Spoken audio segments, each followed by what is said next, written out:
Diqqətlə baxın, müştəri bizi TikTokdan nömrəmizi götürdü, Paltoryanla bağlı müraciət elədi. Getdik, baxdıq, Paltoryanın barabanı dağılıb, bəli. Paltoryanın barabanı dağıldığına görə söktük, barabanını çıxartdıq. Bu, görürsünüz, baraban yoxdur. Hanı baraban? Yoxdur. Sökmüşük düzəltməyə. Bunun qarşısını alacaq. Baxın, bu da qazanıdır. Səs eləyir, deyir, səs. Baxın səsə. Bu əlimlə fırladanda belə səs eləyirsə, görün bu işləyəndə nə səs eləyir. Min aborotda nə səslər eləyir. Düzəldəcəyik, təhvil verəcəyik, 6 ay zəmanət yazılı, zəmanət veririk. Siz bir dənə qol çəkirsiniz, ödəniş edirsiniz, qalanı bizdikdir. Nə də olsa bizə zəng edirsiniz ki, gəlin, problem var, baxın. Belə xidmət yoxdur içəridə, belə usta da yoxdur. Yəni ki, nə mənada? Adam var, işi görür, qaçır. Adam var, zəng edirsən, tapa bilmirsən. 15 ildir bizim telefonumuz işləyir.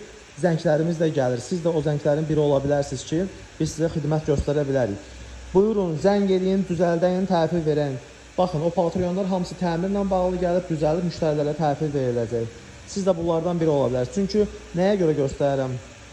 Güvənin ki, bizə artıq çox adam güvənir. Yəni, bizə güvənməyən problem özündə var. Bizdə problem yoxdur. Çünki biz 15 ildə artıq bu işi görürük də. Yəni, bu mümkünatı yoxdur ki, bizi bəyənməyək kimsə işimizi.